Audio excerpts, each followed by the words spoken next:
Syntech. Welcome to another episode of Meet the Grower, or should I say today, Meet the Breeder.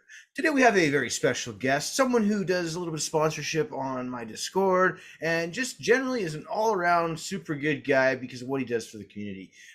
Guys, welcome Steal These Seeds. He's here to talk today about what he does. Welcome, brother. Hey, how's it going? Happy to have you here, man. Happy to have you stop by the show and chat about your craft and the awesome things you do. Before we get into that, of course, shout out to Mars Hydro, big sponsor of the channel. Appreciate you guys. Thank you so much. And if you like what I'm doing, link down below. Patreon, you can help support me.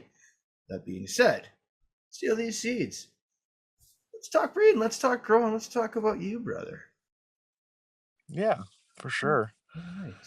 So, just off the top, I guess I wanted to find out, how did Steal These Seeds get started as a company, and what do you feel has been the key to your success? Absolutely. So, Steal These Seeds, it started, as kind of my brainchild, right?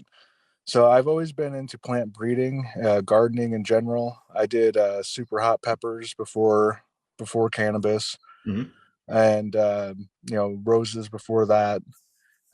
So it's always been a big passion of mine. And I've always been a cannabis enthusiast, right? So once I got to a point where I could grow cannabis legally, it only made sense to start breeding. And Absolutely. and obviously once I started breeding, then I started having seeds and lots of seeds, more seeds than I could ever use myself or give away to anybody else. And I always had this idea that seeds should be easier to access for Mm-hmm. people, and Yep. I always wanted to have a co-op or a collective or a community of people who could all kind of work together to continue to breed. For me, it was autoflowers, right? Because that's what I'm all about, is autoflowers. Yep. um and so I just kind of said, hey, I'm going to make this brand, Steal These Seeds. I liked Abby Hoffman's book, Steal This Book, and or Steal This Album. And it really gets back to, the freedom of access to the genetics that are available, and the idea that everybody should be able to do what they want to do with the information, the knowledge, the genetics, and really just free the being, right? So that we could have the normalization of growing and of cannabis in general. Um, so I started a little Discord channel. It was just me posting pictures of my grows to myself, and then from there just kind of grew, and it's grown and shrunk several times for various reasons. Mm-hmm. Um, but we've got a pretty good crew of people now. Probably about 10-20 people that are really committed to the idea of breeding to make seed accessible to everybody, at reasonable prices, and making sure that the genetics are top quality and available for everyone, right? We're not an elitist group by any means. Yep. Breeding in its own, that's a process that takes a lot of time. You have to select genetics, grow them out, figure out what's going to work, start crossing. It is a process. It's a real dedication. And of course, there's going to be a lot of challenges that you face along the way. Talk a little bit about some of those unexpected challenges and how you overcame them. Okay. So real quick, I want to touch back on the second question you had there, last question about, Yeah. what's the key to our success. Um, at this point, I don't even think that we would be called a success, just because we are so new, right? I mean, we're barely even an infant in this world. Um, but I think the key to success in general, right? And this gets also to your question about the challenges and everything, is really finding people that you can trust and people that you can work with, and continuing to do the work, right? Anybody can toss pollen around and make seeds, but if you really want to be successful at it, you have to have the dedication to first of all, continue to work lines for many generations, Yeah. and then also um, not being afraid of culling plants, killing plants, ending entire projects or lines. Being able to realize that not everything's going to be a winner, and being able to move forward past that, right? So a little bit of determination, a little bit of grit, a little bit of people that you can get along with, and a lot of work, a lot Yeah. of work and Yeah. dedication, right? Yeah. um and when it comes to like unexpected challenges, you know my biggest challenge when it comes to breeding specifically is probably been just timing. So with autoflowers, right, you don't get to choose when they flower, when they don't flower. And there have been plenty of projects that I've done where a plant that was supposed to be the seed mother might start flowering, at week 2 instead of week 4. Mm. And running into situations like that has definitely presented unique challenges, right? And it's ended a lot of projects that I would have liked to have seen gone on. um Beyond that, the other challenge is just getting these plants to grow and perform to their maximum potential, being able to select the right plants to continue on with, and making sure that you're not keeping garbage. And then also just the surprisingly large amount of hate that that Yeah. I've personally gotten. I never expected that. I'm just one old guy, you know, growing some plants and breeding because I love it. I never in 1,000 years would have anticipated a lot of the challenges that came up with social media and different groups of people just completely trying to shut me down. I don't know what that's about. I personally think that maybe it has something to do with my mission and our company motto, which is again bringing affordable quality genetics to the market and changing the paradigm within the seed industry as a whole, to bring it more in line with what you would expect from a traditional seed company.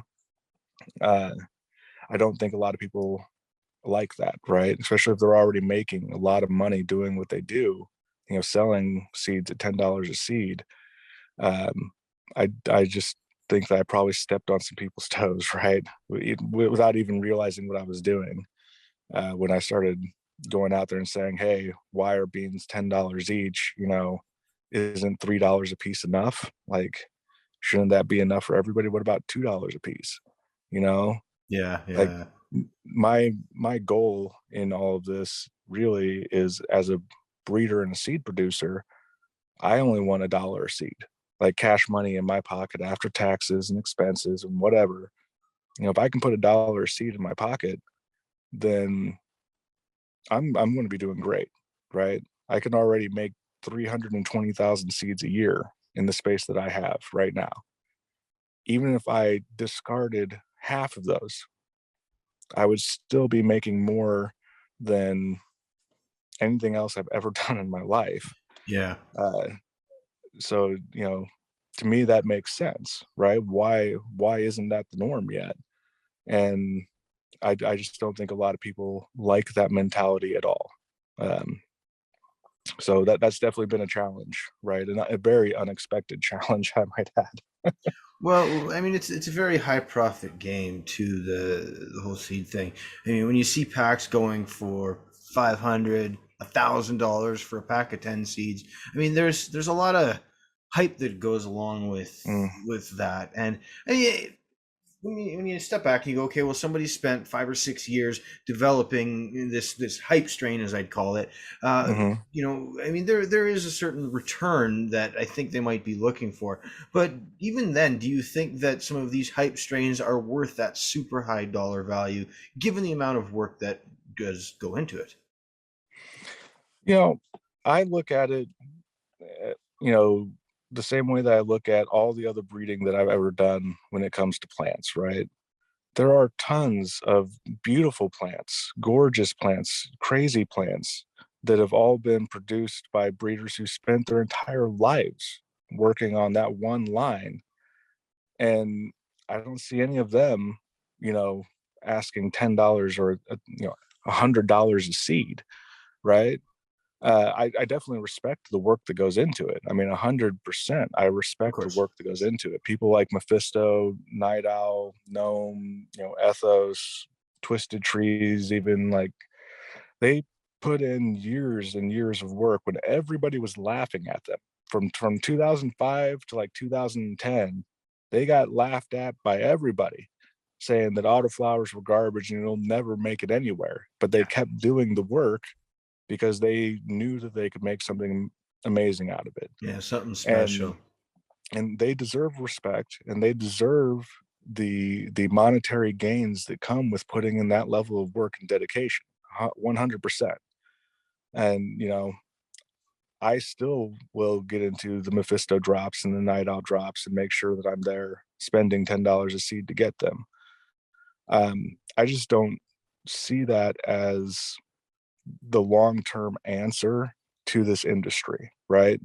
It just doesn't make sense to me in the long term that those kind of prices are sustainable, right? I mean, you will always have people out there who are putting out hype strains and are getting the absolute top dollar for them, right? Because you'll always have people who are willing to pay that, Of course. and for that smaller segment of the market, it makes sense, right? If you're going to be an elitist breeder and you're breeding for the absolute elite who are willing to pay $100 a seed, that's fine. But you also got to understand that you're basically marketing to what, the top 10% of seed purchasers, right? You're Yeah. not trying to capture the market. You're trying to find yourself a niche market that allows you to maximize profits in ways that exclude a lot of people.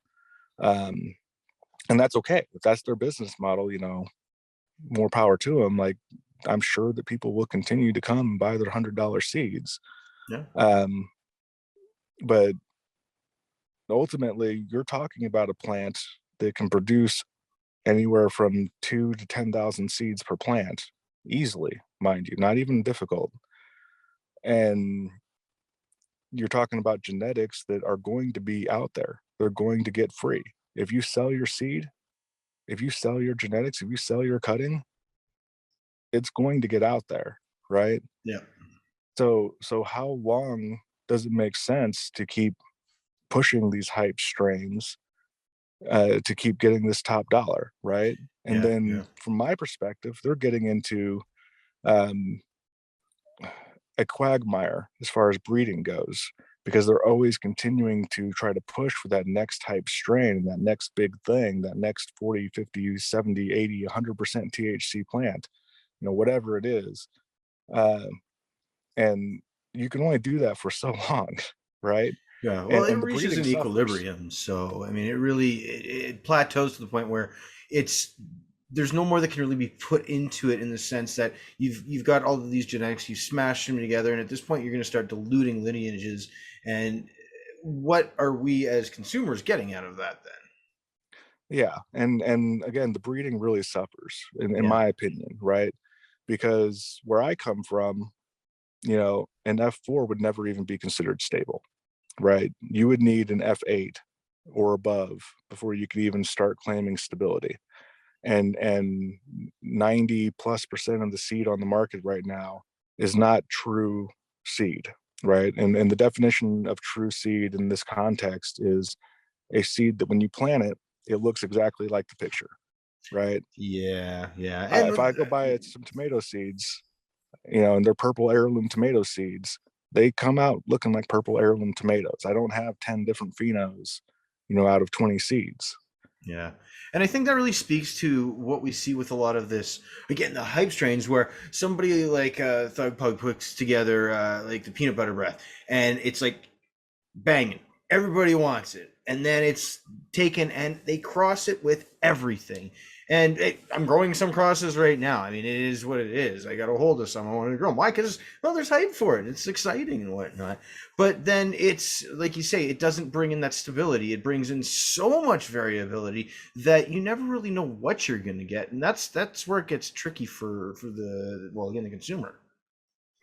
Absolutely. Because I mean, the consumer, you know, right now they have to pheno hunt, right? You have Oh, to go totally. pheno hunt and you have to find the one you like. And then if you're lucky, you can clone it and keep it alive and all that kind of stuff. And that only applies to photos, mind you. Like if Of you're in course. my world, the auto world, you don't even have that option. You've got to go back to get a new seed each time. Which is why with autoflowers in particular, it's so critical that they continue to be bred to subsequent generations and that they continue to bring in more and more stability that comes with reaching those higher filial levels, um, because that's just the nature of that game. But even when you're dealing with clones, right? So you get some peanut butter breath and you find the perfect pheno and you clone it and then you keep cloning it forever. You've now stopped moving towards true stability in that plant, Yeah. right? You've now isolated it at a moment in time, and you will always have exactly what you want out of that plant. But if you ever tried to give some seed to somebody else or cloned one and made some seed or something, there's no telling what's going to come out of that, right? Yeah. At best, you probably started cloning it at F1, maybe F2 or F3, maybe. Like when you finally go back to trying to breed that, you have no idea what's going to come out because you do not have the stability there. And in the photo world, that happened a lot, like a lot, right? You'd have clone only strains that were never anything more than an F1. And they lived for 20, 30 years, right? And everybody that tried to breed with them, maybe they got something good, maybe they didn't, but they never had the stability and the original stuff to even, really Yeah. be able to draw on. And then, like you said, you start packing in all these other genetics on top of it. Like, I'm going to try, breeding it with this, and no, that kind of worked, and I'm going to try to pull in something else. And you keep doing that, you're going to just wind up with hemp.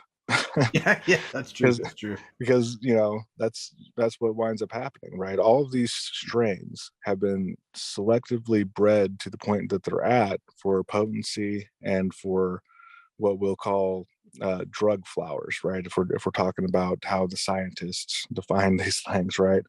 Um, and if you undo all that breeding just by mixing everything out together like crazy, like hybrids and crosses with hybrids and whatever, by the end of it, you wind up getting so much genetic material back in it that it just reverts back to what was found on the mountainside in the original land race. And it's not going to have the potency you want, and it's just going to be, again, basically hemp, right? Yeah. Yeah. Um, Breeding and goes nobody bad. wants that. Yeah, No, no. right. So that's the thing. I mean, it's definitely a lot of challenges out there for breeders, and one of the bigger challenges I feel would have to be that grow space itself, the facility, because I mean Mm, you're moving pollen around. I've played a little hmm bit. I can. It's just like, oh my goodness, it's so it just travels everywhere and wants to go everywhere. yeah, So when you're breeding, when you're doing your setup and stuff, what are you doing in your facilities to help maintain, I guess, purity, stop cross contamination, that sort of thing? sure. So there are basically three methods that you can utilize to really stop cross contamination of pollen, right? The first method is the easiest, and that's to only grow one pollen producer at a time. Of course. You only have one source. That can be the only thing that pollen came from, and that's the end of it, right? So that's the first and easiest answer. Your second answer is going to be time. You can separate them by time, right? So you can have a pollen producer producing pollen, say 1 week, and then 2 weeks later, after you've probably already chopped it, you could have your second pollen producer getting ready to move into pollen production, right? Because pollen's not moving around until flowers start to open, right? So if they're just tiny little male flower clusters that have these sacs, but none of them have matured enough to open, then you don't have pollen from that moving around yet, right? So you can separate them by time. Usually 2 weeks is enough, depending on how you do your collection. Okay. Personally, I collect very early and use a sifter, a 70 micron sifter, to make sure that I get as much pollen as I can from the least mature plant possible, so that I Interesting. can minimize the pollen that's being produced and limit the amount of time that pollen is actively being dropped around the room, right? I don't do like natural pollen drop collection. For me, it's as soon as the first 2 or 3 male flowers start opening on that plant, I'm removing the clusters, I'm putting them in the sifter, letting them dry, and then sifting them. Because I know that the more flowers that open, the more pollen is going to be dropping naturally, and the more of it's going to be in the environment, right? So I try to limit that as much as possible, and also try to maintain those time barriers as much as possible. Your third option, which is probably the most difficult, and also one that I do utilize, depending on how many strains I have dropping pollen in any particular area, um, is having a zero airflow environment, right? Right. Right. So if you have a true zero airflow environment, the pollen that is produced, it only drops down. It doesn't go side to side. It doesn't move around. And once it's on the ground, it stays there, right? So that is another option for maintaining pollen where you want it and not where you want it, right? So for me, it's a combination of those things, right? Sometimes I do it where I just have one pollen producer. If Mhm. I'm running like a key line that's like my main flagship line, I might do all my rooms with just that one flower, Yep. right? And then I can pollinate everything I want, let it go as long as I want, and don't care, right? And that works out great when you're trying to really find that, for autoflowers in particular, that one pheno that you want to take to the next generation. Because I might grow out 50, 100 plants, whatever, and I might reverse 20 males, and I'll pollinate everything, right? And then some people are like, "Oh my God, you pollinated everything. You're probably just putting out garbage seed." No, I pollinate everything. And then at the end, once I've seen what that flower looks like at the very end and get the smells and understand what I'm looking at, then I go in and I throw away all the seed from the plants that I didn't like, right? I only keep the seed from the plants that are like, that's the one that I wanted, you know? But that's, again, when you're doing like a big run for something special, right? Yeah. Yeah. Uh, I do a lot of one-off runs because I need the baseline seed stock for future breeding projects, right? Yep. So I've got 200 plus strains in my library, and I need to get through all 200 plus strains of producing more seed of that same strain that I bought from Mephisto or that I bought from Gnome or whatever, because I don't want to run out of that seed stock when I go to breed later. Now, those baselines, they're not being sold. They're not, it's nothing scandalous like that. We can get into the whole ethics of breeding if you'd like at some point. But really, you know, when I'm doing all those baseline strains, I might have 20, 30, 40 different strains running at the same time with 2, 3, 4, 5 plants of each different kind, right? Yep. When I'm doing that, then I really try to focus on, again, separating them by time, having them separated by, a week or 2 weeks each, so that they're not flowering at exactly the same moment, which it still happens. Mind you, they're autoflowers, they do what they want. True. Um, and then again, also that zero airflow environment, right? So if when we're talking zero airflow, if you want to test your zero airflow environment to make sure that it's actually what it's supposed to be, walk into your room, get a pinch of flour, throw it up in the air. If that flour is moving around, like when I say flour, I mean like baking flour, white Yeah. Yeah. powder flour. Super fine. Yeah, you get some of that and you just toss a little pinch up in the air. If it does anything other than fall straight down to the ground, you got a problem, right? Good way to test. Yeah, yeah. Yeah, and that's exactly what I do, right? When I see my pollen sacs are starting to form, even before they open, right? As soon as they start to form, uh, that's what I do. I turn off all the fans, I turn off all the ACs, everything, which again is a hard thing to do because then you start like bud rot and heat problems and blah blah blah. Like, Right, right. it's not exactly a comfortable position to be in. Um, but that's where you have to be if you want to have a truly zero airflow environment. And I tested with that flower, throw a pinch up in the air, see if it's coming down, right? If it does anything but come straight down, I go figure out what the problem is. And in my rooms that I utilize are sealed rooms. So, we're talking concrete bunker style rooms with no external ventilation, no active air exchange. We're not talking 2x4 walls that, air can be blowing down from the rafters or whatever. Yeah, yeah. Right. Um, so it's a pretty critical thing to do.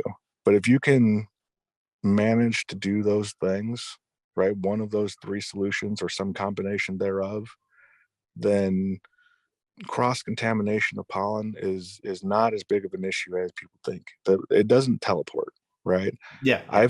I've literally had a mature female test flower a foot and a half away from my pollen producer and not had a single seed formed in my test flower, not one. And I've done That's that multiple times. It's yeah. not like, oh, how do you do that? You got away with it once. It must be some kind of magical miracle. No, I do that somewhat frequently where I'll have test flowers growing in the same bed next to my pollen producer, with it being a foot and a half away and still have zero accidental pollination, right? That's So awesome, it, man. And it, just it it's can be done. technique. Yeah, yeah. Yeah. I've done, like I say, just a little bit of pollen collection. I grew a plant sideways. I cut down my pot and I planted it sideways, leaning like that, and I let it grow out like this. I just put some parchment paper under it and shook the shit out of it. And Mm-hmm. I mean, it worked. I got a lot of pollen and stuff, but I have had some incidental crosses, and I think I know the reason why. Yeah. So Yeah. great advice there, man. That's great advice. So Yeah. I talking mean, about, oh, go ahead. accidents do happen. I've Yeah. definitely had at least one run where I left the fans on a little bit too long, didn't notice that flowers were opening, and then I had to scrap like, you know, Oh, a whole room's worth of what would have been good seed, right? Because I knew what pollinated it, but it wasn't the cross that I was trying to make, right? right, So right. so so all of those kind of got put into the mystery seed bag or whatever. the, the, Nice. you I know, think was it Rasta Jeff calls them table seeds. They're seeds that fall out yeah, on the table, and we'll send those out. I love that. So yeah. when we talk about processes, then, especially for selecting breeding stock, what are you Mm, looking for in males? What are you looking for in females? Tell me about that. okay. So in males, what I primarily look for is vigor and size, right? In my males, what I want them to be is, for me, and then again, this is just the traits that I like. So Mhm. other breeders will have different ideals of what they want in a plant. And even within Steal These Seeds, the organization, there are other breeders that I work with, who are part of that brand, if you will, that have a completely different concept of what they like in a plant. Okay. So when I'm speaking here, this is not the Steal These Seeds like ideal traits. This is my personal, as a human being, breeding Yeah, yeah. preferences here. But in my males, I like good strong vigor. I want them to grow relatively fast. I expect them to be at the third or fourth node by 2 weeks in. We're talking 14 days, 14 to 17 days. I like to see them at 3 or 4 nodes. Um, and then their overall size when they're starting to actually mature, I like my plants to be roughly 4 to 5 feet tall. That's a favorable trait for me. Um, the size of the male flower clusters is another thing that I look at. Sometimes the coloration of those male flower clusters, depending on what line we're talking about and what my goals might be for that line. So, if they've got purple colorations to the male flowers themselves, that might be something that I would be interested in, depending on the line.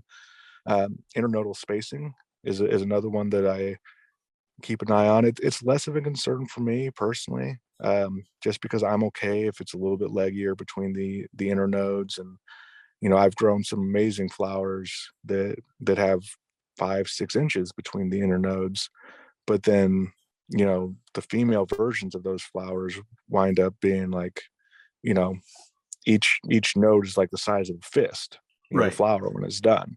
Yep. So I'm okay if I've got 2 or 3 nodes and they're spread out by even a half a foot, if they're each one's a fist sized flower. You know what I mean? Like that's okay to me. Some people don't Trade-offs. like that though. Some Yeah. people don't like that. Some people want it all to be like flower from end to end every inch, right? And they want that short internodal spacing. And that's not an undesirable trait, right? But it's not something that I personally chase after as like the holy grail. Right. And that's really what I'm looking for with the males. You can do the stem rubs and try to see what the smell like, but um, I'm going to be honest here. First of all, I don't have the greatest sniffer in the world. Mhm. I broke my nose as a child, and I can't really smell things unless it's a very strong smell. So for me, like if I can smell the terp profile, that's got to be some of the loudest plants you've ever seen, because I can't really smell a lot. Right. So I don't really go with that on the males, because when I rub the stems, it all smells like chlorophyll to me. That's the only thing I can smell. Um, Now in my females, the things that I'm looking for are really, again, early on, vigor and size. Are they going to get to be at a minimum 3 feet tall? I prefer 4 or 5 feet tall in an autoflower, mind you. Of course. I'm looking for flowering time. So does it start flowering at week 2, or does it start flowering at week 6? Right? Because that's kind of the window that autoflowers tend to flower in. Um, it depends on the line as to which way I want to go, right? So later flowering plants, in my experience, have produced higher yields. Uh, so sometimes I like that, but then sometimes I like those really fast flowering plants, right? So Mm. like I did a pink Panama, right? Pink Panama is by Mephisto, great work, beautiful plant. It started flowering at 2 weeks. I loved it. It was done at 70 days. Wow. Done. That's crazy. Right. So if I go to run Pink Panama again in the future, or do some crosses with Pink Panama, I will probably be looking for that early flowering trait, right? Because it's already shown that it has it there.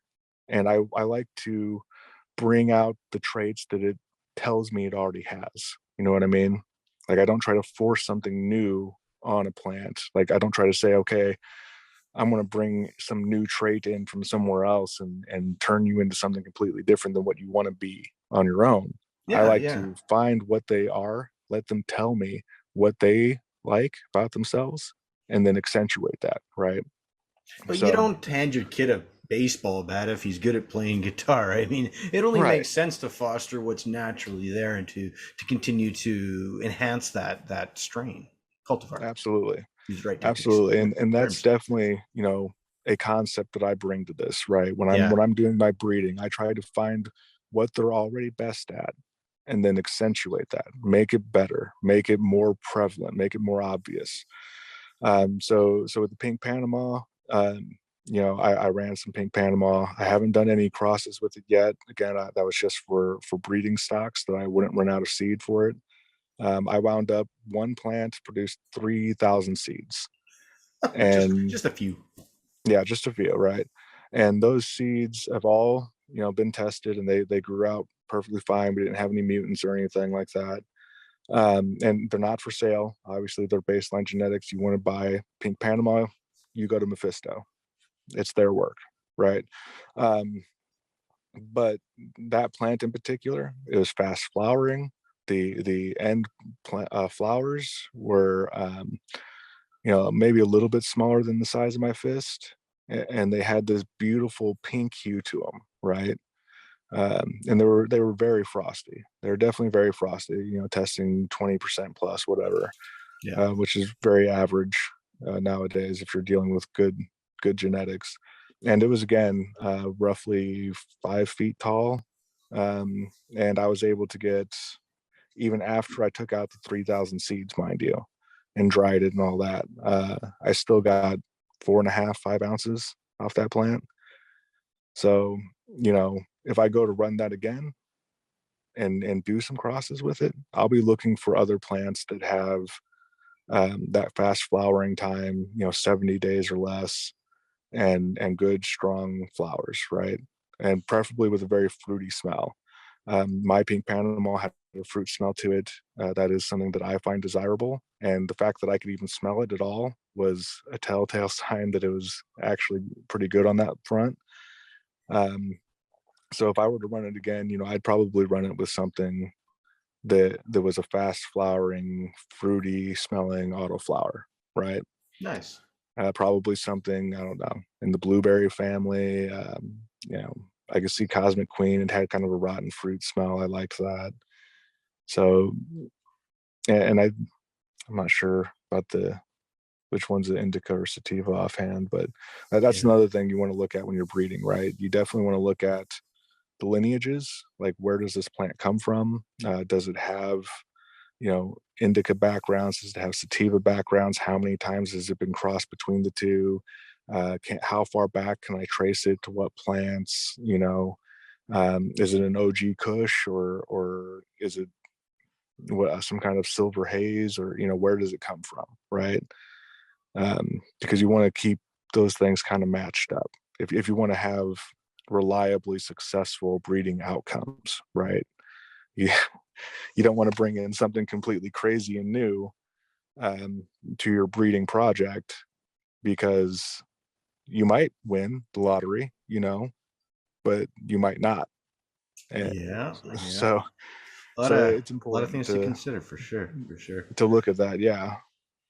So when we talk about testing, then I mean you're obviously going for stability, Mhm. minimizing variability. What are you doing? What do you recommend that your testers do to help test these crosses out and make sure that you've got, you know, that grade A stock?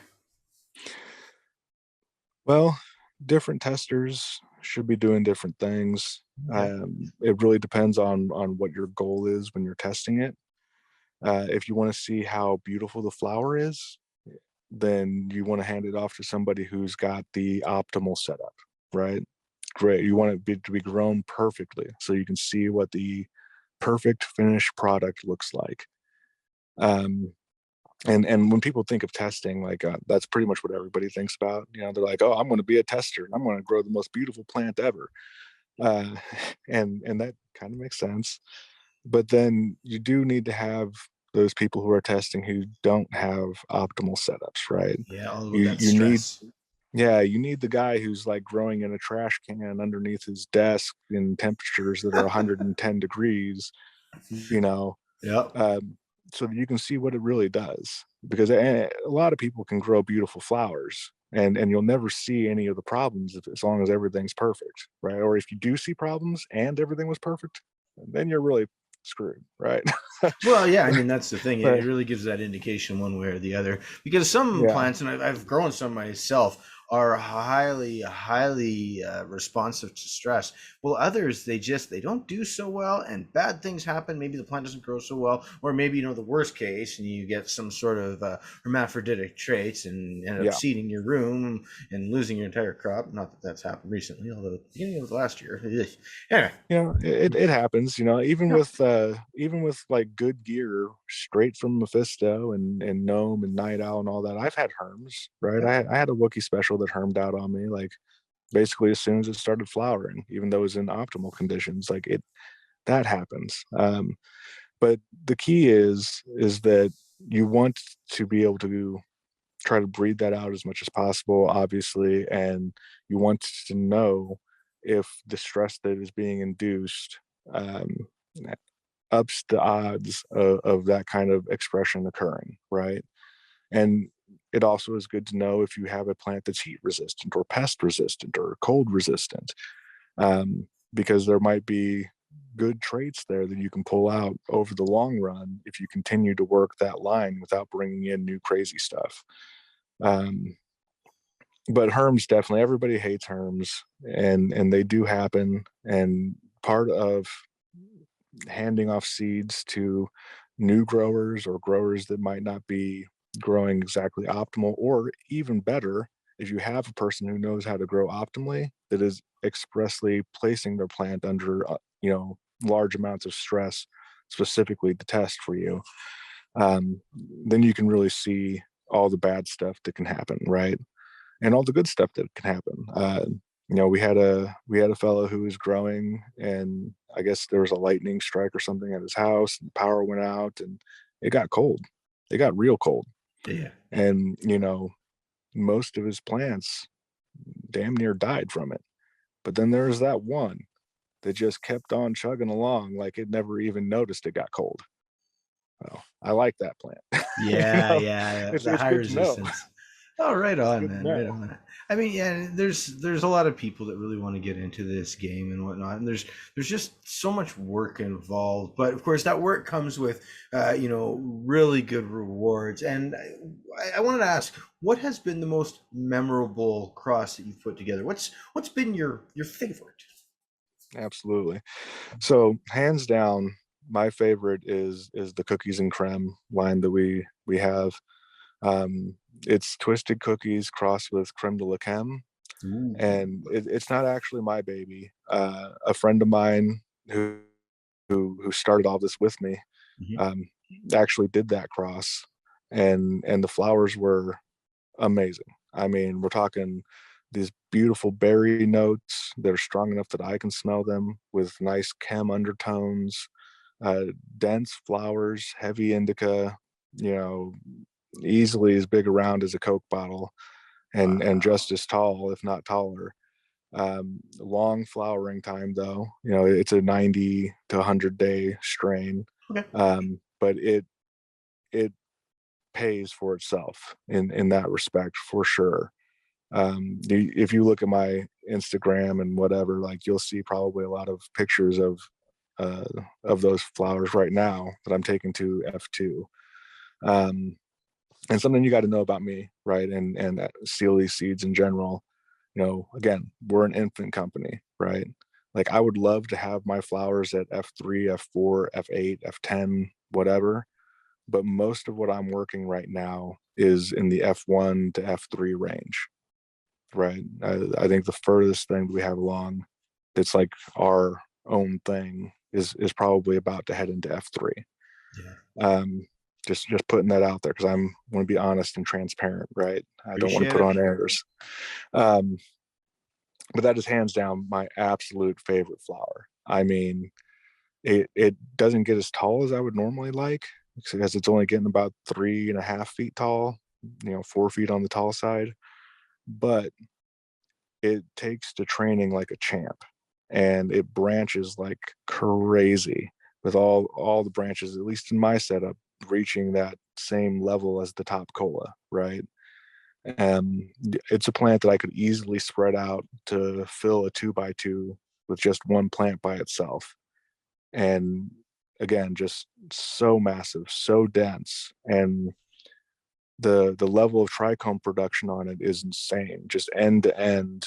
Even the leaves, some of the fan leaves even would have trichome production on them, all the sugar leaves for sure, and big enough that I can just look at them with my eye and see them standing up like happy little soldiers. It's Nice. it's intense, and hands Yeah. down, like, I would easily go and enter that in the auto cup, auto flower cup or something, right alongside any Mephisto product I've ever seen, because it's insane. That's awesome, man. When it all comes together and stuff, it's such a wonderful thing. So what about projects for 2022? You got anything exciting on the go? uh, so a couple of the people in our collective here are doing some new photo to auto transitions. Hmm.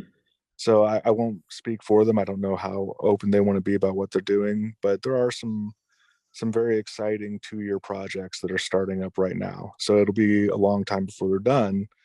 But they're pulling out some of their older head stash, photo seeds, and getting ready to start breeding them to auto flowers that are already good quality to make something truly unique. So those are some pretty exciting projects. I myself am going to do Bodie's Dragon's Blood Hash Plant V2, and I'm going to try to cross that with Gnome's Coal Miner's Daughter, because those are both big hash producers or resin producers, and I'm going to try to bring over some of that Dragon's Blood genetics into an autoflower. That's my personal 2-year project that I'm starting up that I think will be a lot of fun. Yeah. I'm also doing a lot with, or will be doing a lot with tooth decay and Okay. ghost tooth and toothless alien, basically all the tooth related strains.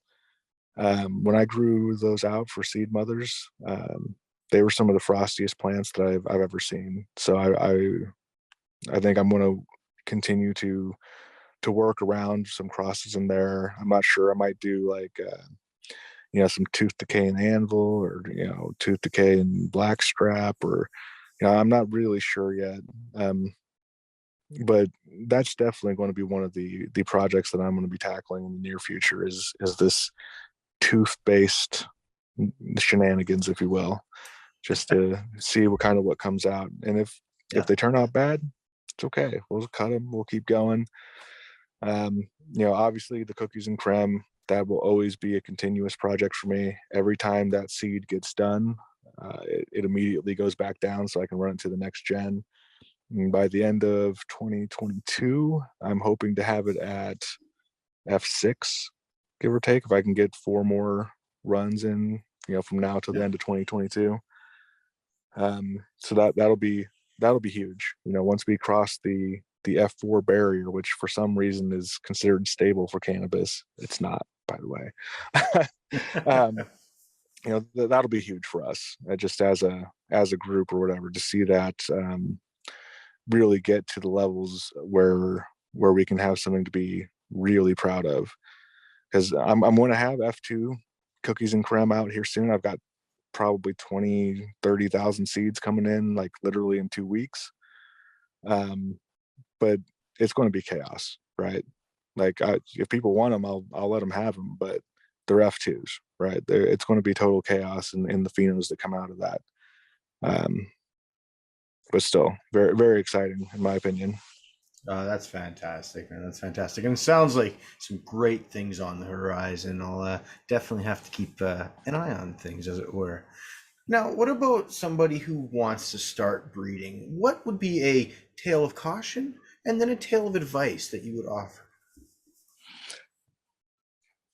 Well, my tale of caution is just think about what you're doing when you're getting into it. Like don't just start throwing pollen around all willy-nilly and thinking you're going to create magic. You might win that lottery, but it's just not a good plan, right?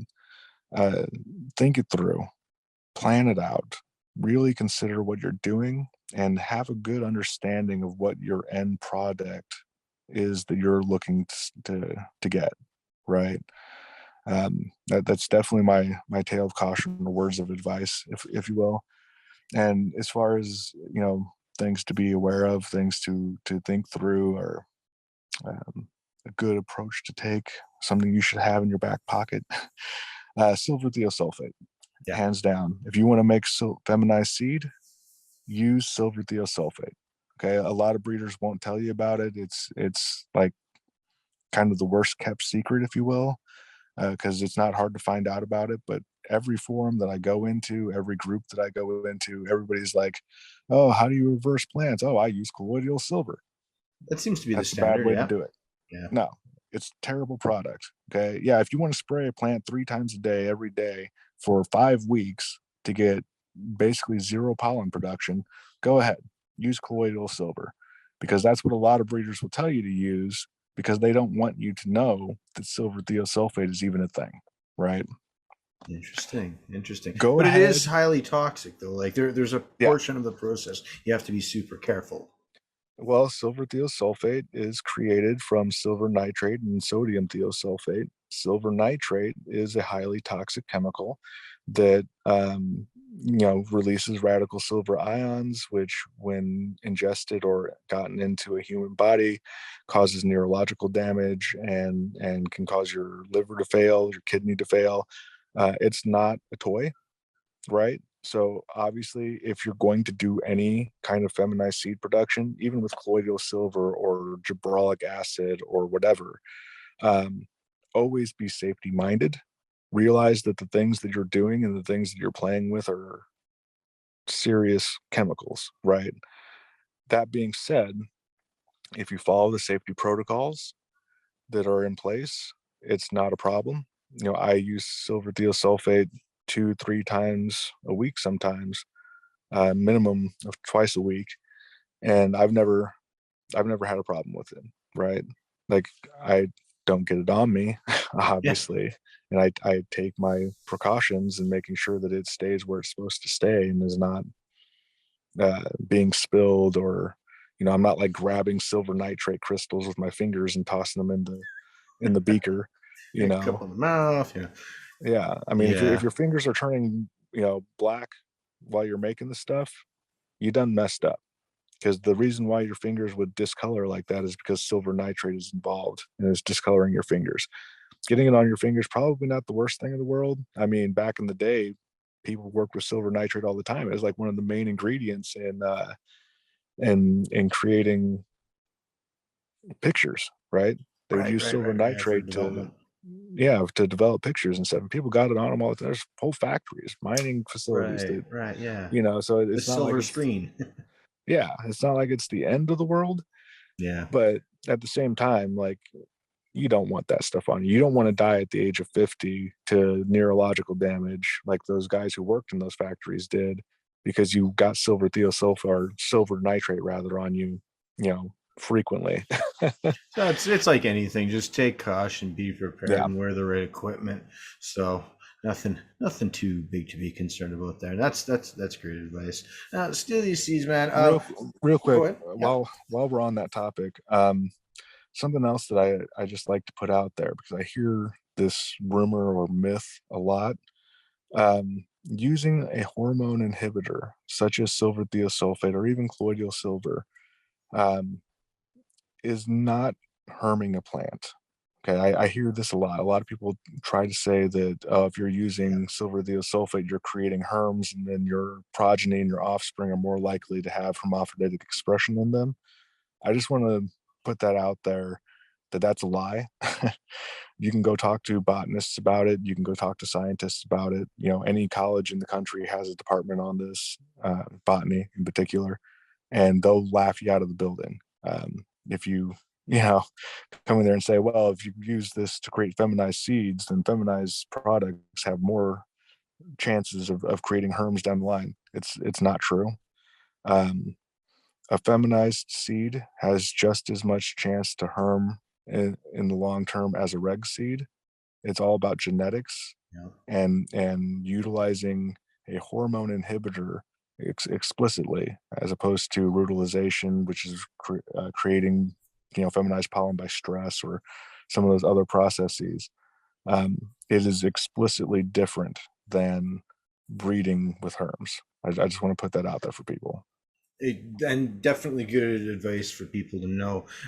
Just if you've got unstable genetics that are popping flowers, you've got a problem. If you're making that plant turn into its opposite sex through a chemical process, yeah, it's a process. It's not a uh, incidental issue. So that's definitely something people need to know more about. Now, steal these seeds. Normally, I would say we're going to tell people where to find you all over the web, but if we do that, I'm afraid YouTube's going to possibly shut this episode down. So what I will do is I'm going to put a link to your Instagram below, so folks can find you there, and then just pursue further information that way. Again, just because of the harsh overlords that YouTube can be. So Yeah, and I'm not hard to find. I mean, yeah. our organization is not hard to find by any means. I think most people could probably guess what our website is. if you wanted to. It's pretty obvious. So, Yeah.